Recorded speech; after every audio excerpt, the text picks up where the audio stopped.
벼룩은 자기 몸보다 200배나 더 높이 뛴답니다. 몸에 200배를 뛴답니다. 그런데 유리병에다가 넣어놓고 거기에다가 투명한 막을 딱 막아놓으면 처음에는 뛰다가 자꾸 머리에 부딪히게 되니까 뛰지를 않는답니다. 그런데 이 유리를 전부 다 제거를 하고 중간 막았던 것을 다 제거를 해도 뛰지를 않는답니다. 자기의 생활을 제한시켜버리고 만다라는 얘기죠. 우리 지역은 바다 항구를 끼고 있기 때문에 수족관이 있습니다. 물고기도 마찬가지랍니다. 물고기 처음에 잡아왔다가 수족관에 넣으면 어떻습니까? 넓은 수족관에 헤엄치고 다닙니다. 그러다가 거기에 아주 유리막을 가운데 딱 쳐놓으면 헤엄을 처음에는 자꾸 치다가 자꾸 등이 받치고 하니까 뛰지를 않는답니다.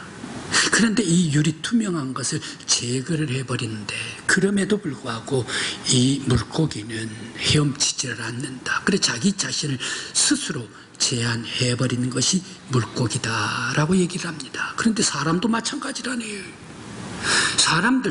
사람들이 자기가 알지 못하고 경험하지 않는 것들, 이러한 것들은 다 포기해버리고 맙니다.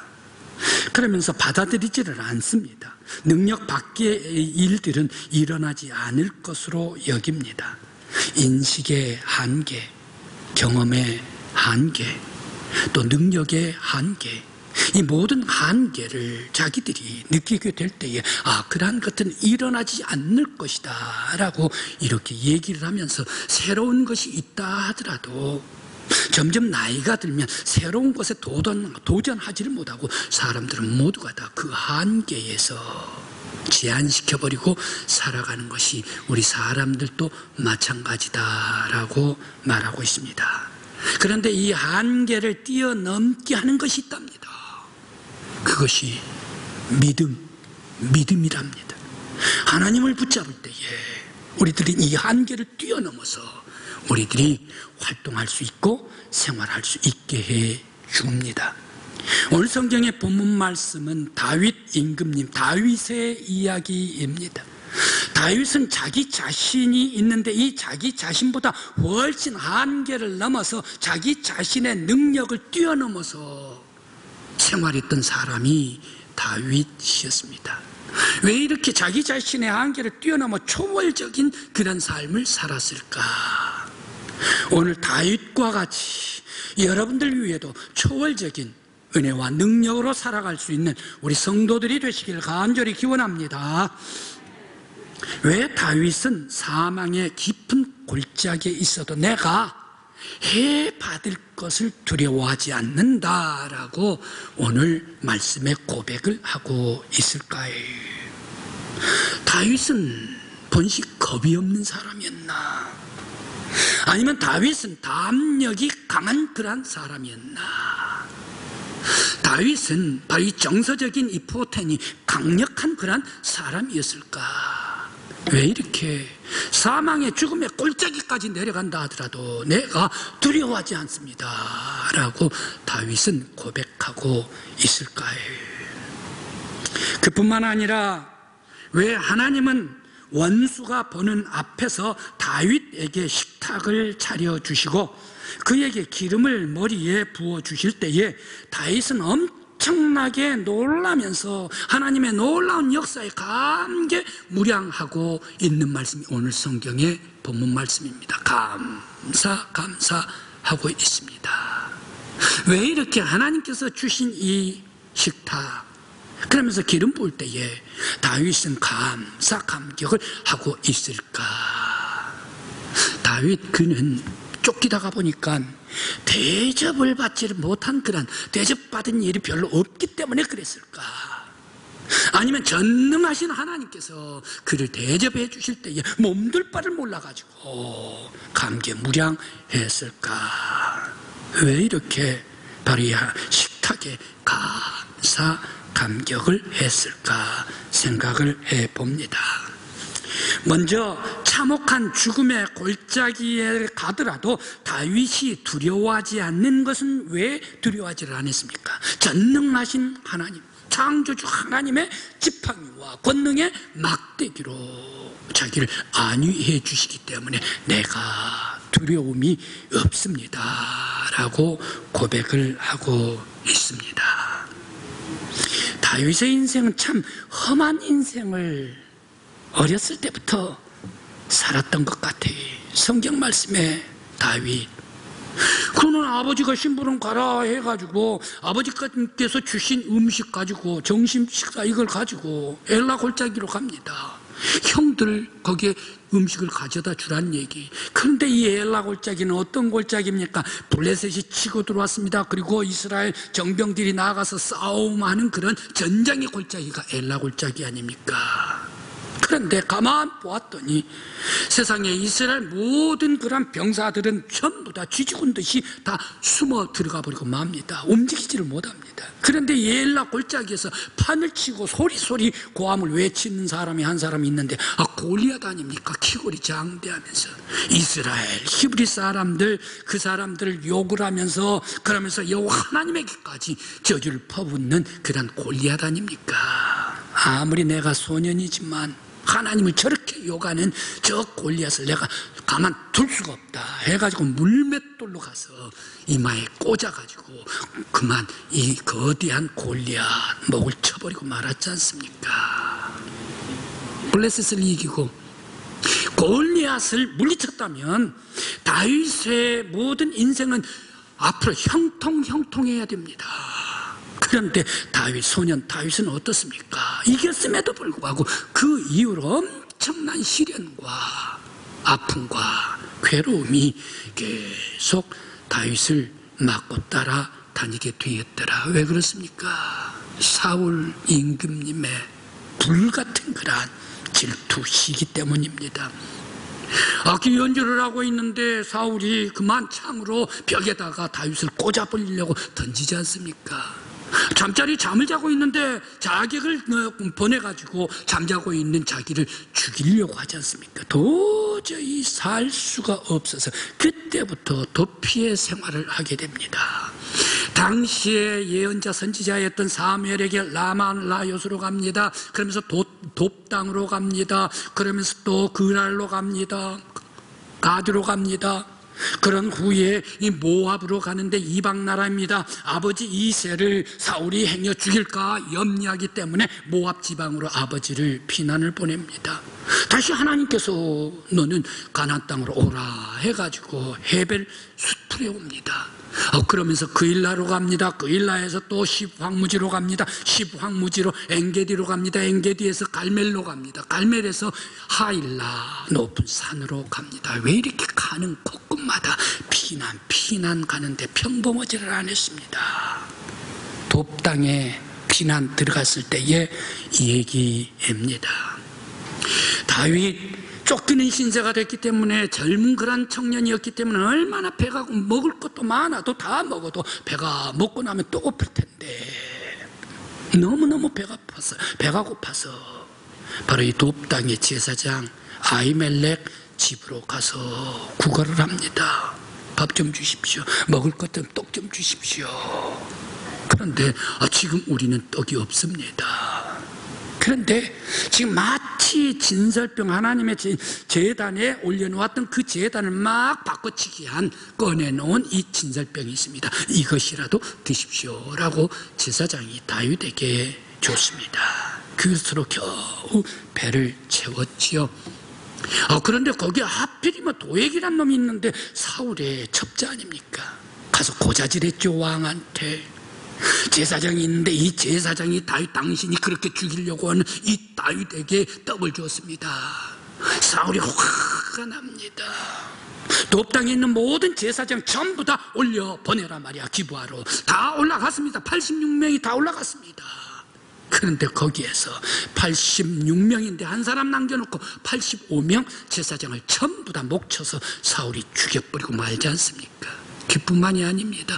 돕당의 여인들, 돕당의 아이들, 돕당의 양, 소, 염소 전부 다 진멸시켜버리고 말았습니다. 세상에 이 소식을 아히멜렉의 아들 아비멜렉 대제사장, 나중에 제사장입니다만 이 아들에게 소식을, 도망쳐온 아들에게 소식을 받고 너무 다윗이 괴로웁니다. 나 때문에 세상에 제사장 이 두 땅이 모두가 다 죽어버리고 진멸되는가. 저렇게 악랄한 악령이 사울에게 씌어가지고 나를 쫓고 또 쫓는가. 너무 괴로웠습니다. 그러면서 또 사울은 그러한 고통을 받으면서 어디로 갑니까? 가드로 갑니다. 가드. 바로 이곳은 어떻습니까? 원수의 나라 블레셋 왕 아기스가 있는 곳. 이곳에 다윗이 들어가가지고 미친 채 가면서 거기에 붙여 살고 있었지 않습니까? 그 외에 어디로 갑니까? 십황무지 그리고 엔게디 동굴로 들어갑니다. 엔게디 동굴에서는 이런 일이 있었습니다. 이 동굴에서 일찍 들어와 생활하고 있는데 마침 사울 임금님이 자기를 잡으러 오는데 뒤가 말이 어떤 모양이에요. 그래 옷을 벗고 뒤를 보고 있는데 거기에 다윗이 같은 친구와 함께 들어가 있었습니다. 그 친구가 다윗에게 얘기를 합니다. 이 밤에 하나님께서 저 원수를 다윗 당신의 손에 주셨습니다. 당신의 손에 주셨는데 이 사람을 한 칼에 죽여버리면 도피도 할 필요도 없고 원수도 갚을 수가 있지 않습니까? 내가 당장 내리치겠습니다 라고 얘기를 합니다. 다윗은 아니다. 하나님의 기름 부은 사람을 내 손으로 피를 볼 때에 그것은 하나님 앞에 득죄하는 것이다.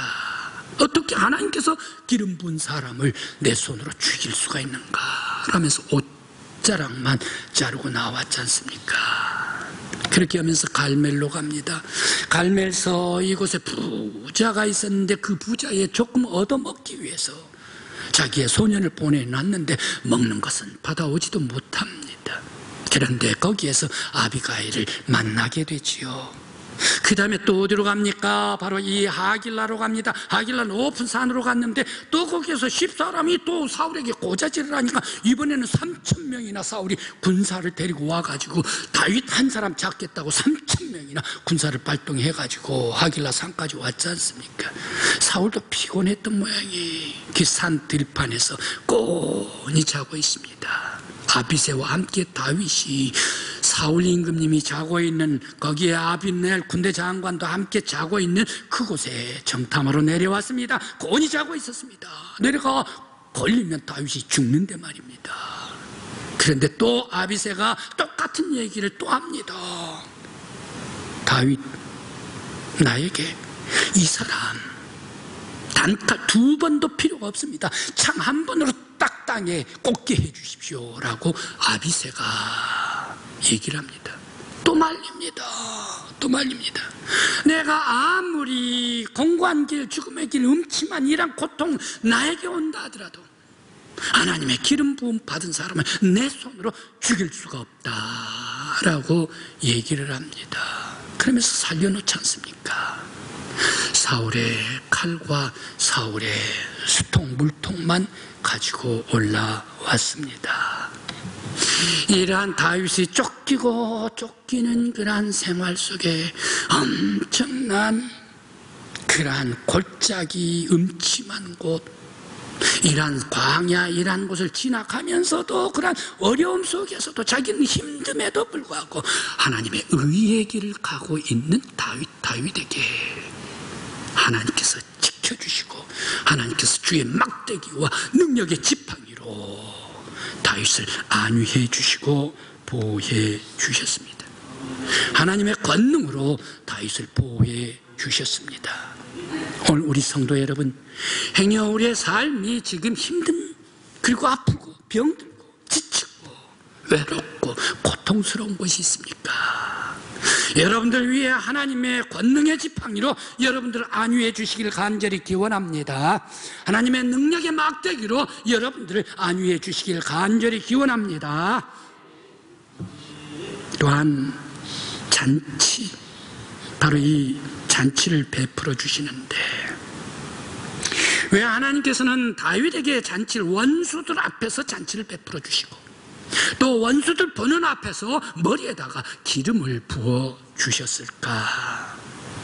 바로 이것은 전지전능하신 하나님, 온 세계 모든 것을 다 갖고 계신 하나님, 전능하신 하나님께서 원수들이 보고 있는, 적들이 보고 있는 앞에서 다윗에게 하나님의 식탁을 차려 주셨습니다. 얼마나 감격했을까? 이 식탁은 보통 사람이 초대한 식탁이 아니란 얘기예요.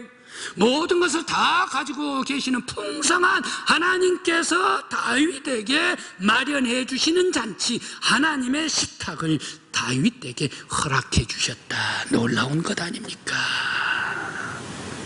왜 그러면 하나님께서는 보잘것없는 이 소년, 쫓기고 있는 이 다윗에게 엄청난 하나님의 식탁을 주셨을까 생각을 해봅니다. 이 식탁은, 하나님의 식탁은 사랑의 식탁입니다. 아무나 밥을 함께 우리들은 먹지를 않습니다. 바로 이 사랑하는 사람과 함께 식사를 같이 하면 어떻습니까? 소화도 잘 되고 대화도 잘 되고 모든 것이 또 재밌고 즐겁지 않습니까? 사랑하는 사람들과 식탁을 같이 합니다. 하나님께서 다윗을 무지무지 사랑하시기 때문에 하나님께서 다윗에게 원수들 보는 앞에서 식탁을 마련해 주셨습니다. 내가 사랑하는 다윗이라. 또 이 하나님의 식탁은 즐거운 식탁입니다. 다윗과 함께 하나님께서 즐거운 식탁에 앉아서 마음껏 함께 즐기고 먹게 하는 식탁. 다윗, 내 마음에 합한 사람이라, 나를 기쁘게 한 사람이 다윗이다. 바로 이 다윗에게 하나님께서 기쁘게 즐거움으로 제공해 주신 식탁입니다. 하나님의 식탁, 이 식탁은 또 응원의 식탁입니다. 아무리 봐도 다윗, 너 참 지금까지 훌륭하게 좋은 길, 의의 길 잘 왔단 말이야. 너가 아무리 죽음의 골짜기 쫓긴다 하더라도 너는 의의 길을 계속하고 있고 오직 하나님만 붙잡는 다윗, 너 참 지금까지 인생 삶 잘 걸어왔다, 잘 걸어왔다, 훌륭한 길을 걸어왔다. 그런데 앞으로도 계속적으로 너가 이 의로운 길로 가라. 내가 어디로 가든지 너와 함께 하겠다. 너는 지금까지 훌륭하게 잘해서 앞으로도 더 잘할 줄 안다 라고 하나님께서 식탁을 주는데 응원하시면서 차려주신 식탁이다. 또 이 식탁은 경고의 식탁입니다. 원수들에게 경고하는 식탁입니다. 내가 이토록 사랑하는 사람이 다윗이야. 나의 기쁨에, 나의 마음에 합한 사람이 다윗이야. 이 다윗, 나의 사랑하는 아들 이 다윗을 너가 행여 원수들이 건드리기만 하면 내가 너희들 복수하겠단 말이야. 너희들이 다윗을 침략을 하고 너희들이 다윗을 업신여긴다면 내가 가만두지 아니하겠다. 다윗은 내 사랑하는 나의 기쁨의 자녀야. 바로 이것으로 하나님께서 경고의 적들에게 경고하는 식탁입니다. 또 기름 바른 것은, 머리에 기름 바른 것은 무엇입니까? 너는 이 세상의 하나님 나라의 수호자가 되라. 내가 너를 세웠다. 내가 너를 뽑았다. 너가 사는 날 동안에 너를 지키겠다, 보호하겠다. 너도 지킬 뿐만 아니라 나의 권능과 능력으로 너가 앞으로 미래의 민족의 지도자가 될 것인데 너의 나라도 지켜주겠다. 너는 내 나라, 하나님 나라의 수호자가 되라. 바로 이 지도자로 삼기 위해서 다윗에게 적들이 보는 앞에서 머리에 기름을 부어 주신 줄 믿습니다. 오늘 다윗에게 상을 차려서 힘을 주신 하나님께서 오늘 행여 여러분들 좌절합니까? 낙심합니까? 한계 속에서 내가 넘지를 못하고 늘 염려와 근심 속에 살고 장벽에 물려 삽니까? 오늘 하나님께서 다윗에게 상을 차려주신 여호와 하나님께서 믿음의 성도 여러분들에게 차려주시길 간절히 기원합니다. 하나님께서 능력의 지팡이와 막대기를 안위해 주시고 여러분들 위대한 사명을 허락해 주실 때에 바로 우리들도 감사 기쁨으로 주께 영광 돌리며 이 땅 위에 능력 가지고 살아가는 저와 여러분들이 되시길 간절히 기원합니다.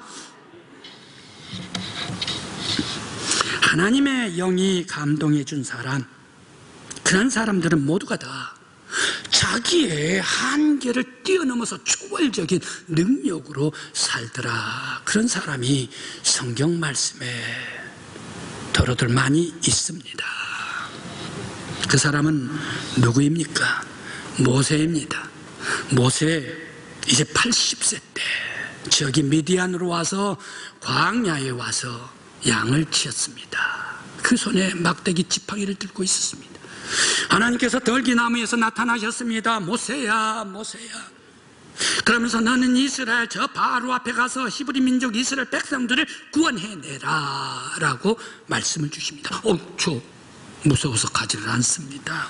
그 바로는 내가 궁궐에 40년 전에 같이 있었던 사람 아닙니까? 내 친구 아닙니까? 그 사람 너무너무 악독한 사람입니다. 내가 그 성격을 잘 압니다. 나 갈 수 없습니다. 거절합니다. 가라 라고 얘기를 합니다. 저 힘이 없고 나약합니다. 그래, 능력이 없어. 네 가지고 손에 가지고 있는 것이 무엇이냐? 지팡이입니다. 던져, 땅에 던져. 뱀이 됩니다. 잡어, 무섭습니다. 잡어, 꼬리를 잡아 다시 지팡이가 됩니다. 가라 얘기를 합니다. 저는 혀가 뻣뻣해가지고 너 형 있지? 예, 있습니다. 아론입니다. 말 잘해? 예, 너무너무 잘합니다. 형과 함께 같이 바로 앞으로 가라 라고 얘기를 합니다. 꼼짝없이 하나님의 명령에 따라 바로 앞에 지팡이를 들고 그 앞에 갑니다. 하나님께서 주신 말씀, 이스라엘 히브리 백성들 저 예배드리기 위해서 가나안 땅으로 가겠습니다. 보내주십시오. 바로 앞에 얘기를 합니다. 그때 얘가 누구야 하면서 거절해버리고 맙니다. 그때에 이제 피의 재앙, 개구리 재앙, 이의 재앙, 파리의 재앙, 그러면서 장자 재앙까지 10가지 재앙을 붙게 됩니다. 할 수 없이 바로가 보내지 않습니까? 이제 하루 이틀 다 나오는데 출애굽을 하는데 60만 장정입니다. 그 속에는 어른들도 있고 할머님도 계시고 할아버지도 계시고 걷지 못합니다. 아이들도 있고. 그러면서 빨리 가자, 급히 가자, 빨리 갈 수가 없어요. 그래 이제 홍해가 거의 다 도달합니다. 그런데 뒤에서 바로의 기병 마병들이 쫓아오네. 앞으로 가자니 홍해요, 뒤로 가자니 마병 기병한테 죽죠. 꼼짝없이 절체절명에 죽을 수밖에 없는 이스라엘 백성들이었습니다. 모세가 하나님 앞에 기도를 합니다. 하나님이시여, 하나님께서 음성을 주십니다. 오늘날 내가 너희들에게 구원시켜 주시겠는데 이 여호와 하나님의 구원을 잠잠히 바라보라 라고 말씀을 하십니다. 그러면서 지팡이로 홍해 동쪽을 가르치라. 지팡이로 가르쳤더니 바람이 이 파도에 부딪힙니다.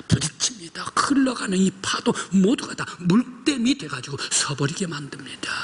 이제 이스라엘 백성은 물이 벽이 된 그 사이로 홍해로 들어갑니다. 질퍽질퍽 들어갑니다. 빨리 가라, 어서 가자. 이스라엘 백성들이 밟고 닿는 곳곳마다 땅이 솟아납니다. 그런데 저 한참 갑니다. 또 애굽의 기병 마병도 함께 물속에 뛰어들었습니다. 뛰어들었는데 어떻습니까? 이상한 일입니다. 바로 이 기병 마병, 바로의 기병 마병들이 뛰어드는 그곳은 물이 흘러버려요. 이스라엘 백성들이 가는 곳은 땅이 갈라져요. 그러면서 바로 이 마병 기병들은 물속에 숨을 태워버리고 말았다. 이스라엘 백성들은 건너편 광야로 올라갔다. 모세에게 여호와 하나님의 능력의 지팡이로, 이스라엘 백성들에게 하나님의 능력의 막대기로 지켜주시고 역사해 주실 때에 모세는 자기의 능력의 한계를 벗어나서 초월적인 능력으로 살았던 모세였고 이스라엘 백성이었더라. 성도 여러분, 나약합니까? 연약합니까? 부족합니까? 장벽이 많이 있습니까? 힘드십니까? 외롭습니까? 여호와 하나님의 능력으로 여러분들 살아가는 믿음의 성도들이 되시길 간절히 기원합니다. 초월적인 하나님의 능력으로 역사해 주실 때 내가 아닌 나의 삶으로, 하나님의 능력의 삶으로 살아갈 수 있는 위대한 하나님의 사람, 저와 여러분들이 되시길 간절히 기원합니다. 삼손은 들릴라에게 꾀임에 빠져가지고 힘이 솟는 머리 전부 다 깎여버리고 말았지 않습니까? 쇠고랑 찼습니다. 적들이 블레셋 사람이 눈을 뽑아버렸습니다. 감옥에 집어넣어버렸습니다. 이제 그들의 잔치를 하기 위해서 끄집어내놨습니다. 아무튼 블레셋의 높은 만주 백관들 다 모였습니다. 왜? 힘센 삼손의 재롱을 보기 위해서. 높은 군인 군대 장관도 천부장도 백부장도 전부 다 군인들 내놓으라는 사람들, 블레셋 사람 다 왔습니다. 그때에 삼손이 기도를 드립니다. 하나님이시여, 부족한 나를, 죄인인 나를 한 번만 기억해 주십시오. 생각해 주십시오. 여호와 하나님이시여, 오늘 내게 한 번만 힘을 주십시오. 내 눈을 뺀 저 적들, 블레셋 적들을 단번에 내가 다 물리치겠습니다. 나에게 한 번만 힘을 주시옵소서. 기도합니다. 하나님께서 응답해 주셨습니다. 힘을 주셨습니다. 그때 기둥을 무너뜨리면 그 안에 있던 블레셋 사람, 높은 고관들, 그리고 군인들 3,000명이 모두가 다 죽고 말았습니다. 비록 불순종했던 죄인이지만 회개하고 돌아와서 하나님을 찾을 때에 그 사람에게도 하나님께서 삼손이 아닌 초월적인 하나님의 힘을 그에게 불어넣어 주시더라. 하물며 우리 강국교회의 믿음의 성도들이 아니겠는가. 여러분들께서 구하실 때에 하나님께서는 어여삐 보시고, 여러분들께서 하나님 앞에 아뢰고 하나님 앞에 간구하고 하나님 앞에 기도하고 소원할 때에 우리 하나님께서는 여러분들 위해 힘을 주시고 능력을 주실 줄 믿습니다. 내가 아닌 하나님의 능력으로 살아가는 우리 강국교회 믿음의 성도들 되시길 간절히 기원합니다. 저는 살면서 초월적인 능력을 한 선교사님에게서 보았습니다. 때는 1995년 정도 됐습니다. 96년인가요? 제가 세문안교회 부목사로 있었습니다. 그런데 그때에 전임 전도사로 정균호 목사님이 전도사님이 계셨습니다. 담임 목사님께서는 아침에 회의 와서 이런 말씀을 하세요. 이제 러시아가 91년에 터졌으니까 4, 5년 지났다. 이제 러시아 정교회, 그것은 공산주의에 다 물들어버린 것이기 때문에 기독교가 정식 기독교가 아니다. 그러니까 다시 개신교로 선교를 해야 한다. 그래서 선교사를 보내기를 원한다. 우리 목사님들은 이미 나이가 들어서 안 되지만 젊은 전도사님께서 지원해 주시길 바란다. 언어의 소통도 있기 때문이다 라고 얘기를 하면서 전임 전도사님 보내기를 원했습니다. 그러니까 이 정균호 전도사님은 자기 아내가 약합니다. 굉장히 약합니다. 그리고 또 아픔도 있고요. 그러니까 가지 않으려고 이리 빼고 저리 빼고. 그런데 회의 때마다 그 말씀을 하세요. 그러니까 목사님 얼굴 보기를 싫어하면서 피해버리고 맙니다. 가지 않으려고. 그런데 계속적으로 그 얘기를 하니까 자기에게 오니까 이건 내가 피할 수가 없나 보다 라고 생각을 하면서 기도하기 시작을 했습니다. 기도하면서 점점 마음이 열려가지고 러시아 선교로 가도록 자기가 결단의 기도를 합니다. 그러면서 양화진 우리 한국에 들어와서 선교 활동을 했던, 그러면서 돌아가신 한국 선교사님들 묻혀있는 양화전에 가서 이들은 어떻게 살았는가, 나도 러시아에 가면 그 땅에 묻혀야 되겠다, 각오까지 하면서 목사님에게 대답을 했습니다. 네, 제가 가겠습니다. 그래, 그러면 앞으로 2개월 후에 갈 수 있도록, 파송할 수 있도록 준비해라. 우리의 목적은 저 동방에, 러시아 동쪽에 블라디보스톡이다. 그런데 러시아 동쪽으로 가지 말고 언어는 저 모스크바로 가서 사투리 하지 말고 정식적인 그런 언어를 해서 모스크바로 1년간 가 있으라 라고 해가지고 보낼 준비를 합니다. 그러니까 외국으로 파송되려면 제일 먼저 해야 되는 게가 건강검진 아닙니까? 전체 건강검진을 했습니다. 아니나 다를까 사모에게 얻어붙었습니다. 사모의 자궁 속에 물혹이 생겨가지고 그것을 제거 수술했습니다. 다 낫기를 기다려가지고 모스크바 어학당으로 보냈습니다. 모스크바 어학당으로 보냈는데 웬걸 아픕니다. 수술 후가 후유증이 좋지를 않습니다. 이런 얘기 소식이 들려올 줄 알았는데 웬걸 느닷없는 소식을 전해줘요. 목사님 기뻐해 주십시오. 왜?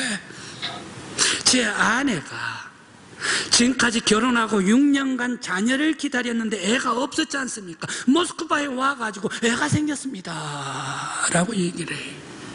그러더니 아들 정복이를 낳습니다. 그 다음에 또 1년도 못 돼가지고 어찌 그리 급했나 또 딸을 낳습니다. 충만이를 낳았습니다.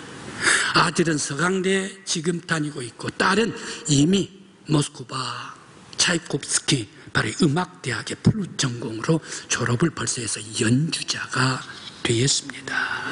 내가 하나님의 일에 순종하고 다 맡기고 나아갈 때에 그 집에서는 한국에 있었더라면 도저히 이룰 수 없는 놀라운 은혜를 받았습니다. 자녀들을 얻게 되었습니다. 하나님께서 허락해 주신 나의 삶이 아닌 나를 뛰어넘는 초월적인 은혜와 축복으로 역사해 주시더라. 성도 여러분, 오늘 여러분들 위해 우리 하나님께서 여러분들을 지켜주시고 여러분들을 안위해 주시길 간절히 기원합니다.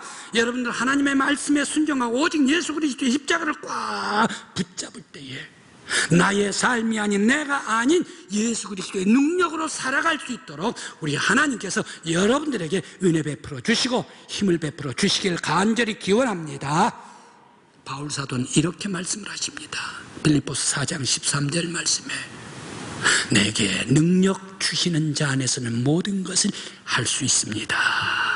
나는 부족하지만 나는 여장하지만 우리 예수 그리스도께서 능력 주실 때에 우리 하나님께서 내게 힘을 주실 때 성령님께서 놀랍게 역사해 주시고 권능을 입혀 주실 때에 내가 모든 것을 할 수 있습니다.